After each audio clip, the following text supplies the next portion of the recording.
La 16e édition du Salon international du patrimoine, qui s'est déroulée du 4 au 7 novembre 2010 au Carrousel du Louvre à Paris, avait cette année pour thème le patrimoine méditerranéen. 250 exposants, artisans, prestataires de services, écoles, associations, régions, collectivités territoriales, institutionnels français et internationaux étaient réunis pour partager leur savoir et leur savoir-faire. L'Institut européen des itinéraires culturels, le groupement d'intérêt économique Culture Route Europe et le groupement Odyssea ont profité de cet événement pour présenter leurs projets et les itinéraires culturels du Conseil de l'Europe liés à la Méditerranée. C'est vraiment une valeur ajoutée qu'on donne à notre population plaisancière. Aujourd'hui, le plaisancier, bien sûr, a un bateau pour naviguer, mais il a aussi un bateau pour naviguer, pour découvrir, je dirais, le territoire. À un moment donné, apporter au plaisancier une valeur ajoutée sur sa destination, sur sa navigation, il est important aujourd'hui que ce projet puisse pénétrer sur le territoire. Et ça, je crois qu'il est important de le signaler et de l'affirmer. Alors ce qui est structurant, c'est que toutes les capitaineries, toutes les villes qui sont dans le projet travaillent à faire de la capitainerie ce comptoir culturel maritime, c'est-à-dire que tout l'itinéraire aura ces équipements structurants et le plaisancier, mais aussi le vacancier, auront accès à ces espaces-là de culture et d'information sur l'ensemble des villes, office de tourisme aussi, vous verrez une déclinaison. On va laisser la parole à Michel Thomas Pénette. Vous verrez, on a parlé de ce pilier des itinéraires culturels, puisque tout le projet se développe sur cette thématique d'itinéraires culturels. Michel. Messieurs les présidents, Madame la directrice des affaires internationales, le ministère du Tourisme, Mesdames, Messieurs, rapidement, 23 ans d'histoire et une belle rencontre.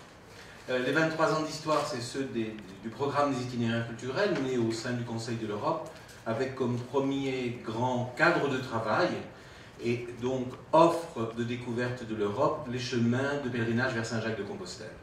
23 ans après, des millions de personnes sont chaque année sur ces chemins qui ont véritablement gagné toute l'Europe, et une Europe qui s'est agrandie évidemment au fur et à mesure de ce programme qui a démarré en 87 et qui en 89 était évidemment face à une Europe qui avait déjà changé et qui a encore considérablement changé.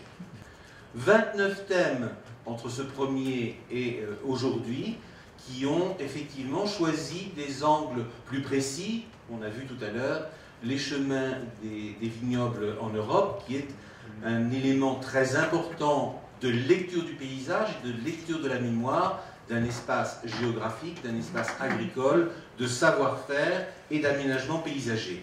Et des thématiques encore plus pointues sur des questions d'échanges d'ordre religieux, l'importance du patrimoine juif en Europe, les échanges dans le domaine d'Al-Andalus et aussi des grands voyages européens maritimes avec la route des Phéniciens. Et je crois que la rencontre qui s'est faite par l'intermédiaire des chemins de la vigne avec Odyssea devait absolument arriver.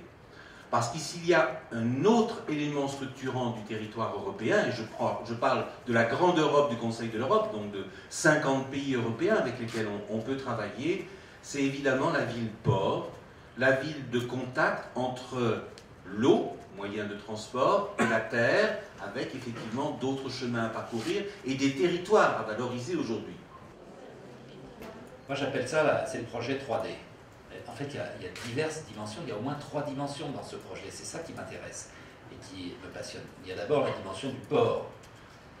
Et puis il y a une deuxième dimension qui est la dimension touristique importante du développement territorial autour du port, dans l'arrière-pays, avec un projet qui va ainsi servir de lien de développement touristique. Ça, c'est la deuxième dimension. Puis il y a une troisième dimension très importante, c'est la dimension européenne. Et chers amis, Union pour la Méditerranée, méditerranéenne, et cette capacité qu'offre ce projet Odyssea de mettre en réseau l'ensemble des pays, l'ensemble des sites, est un très beau projet qui s'intègre remarquablement dans les projets européens et d'itinéraires et dans les projets portés par l'Union pour la Méditerranée.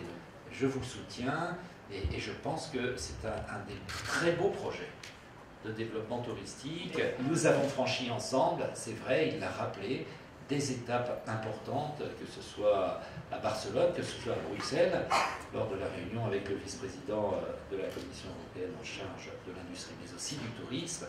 Et je pense que tout cela, au total, donne vraiment une impulsion nouvelle, une dynamique nouvelle pour ce beau projet. Donc je me devais de venir ici en témoigner et aussi de paraffer avec vous cet accord cadre.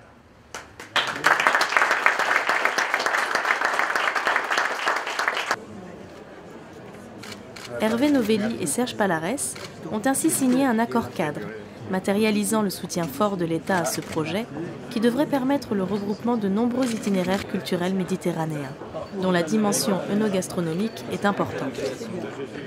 La dimension patrimoniale de la Méditerranée constitue un socle culturel commun depuis les Étrusques ou les Phéniciens, comme l'a souligné le ministre de la Culture, Frédéric Mitterrand.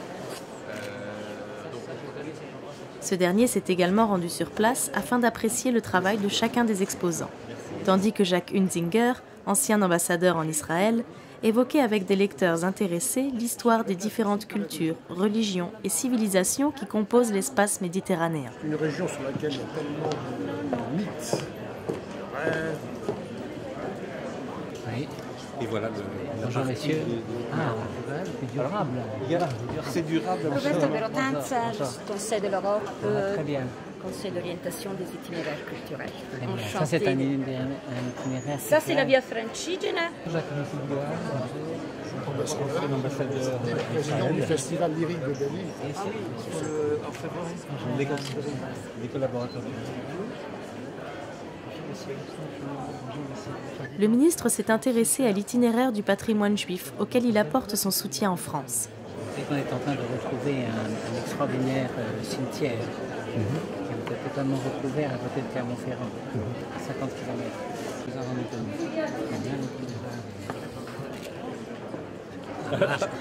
J'aurais des loisirs. Amateurs et professionnels du patrimoine culturel méditerranéen ont ainsi découvert l'ensemble de l'ambitieux projet du groupement Odyssea. En collaboration avec l'Institut européen des itinéraires culturels et soutenu par l'État français, celui-ci a ainsi franchi une nouvelle étape importante vers sa reconnaissance par le Conseil de l'Europe.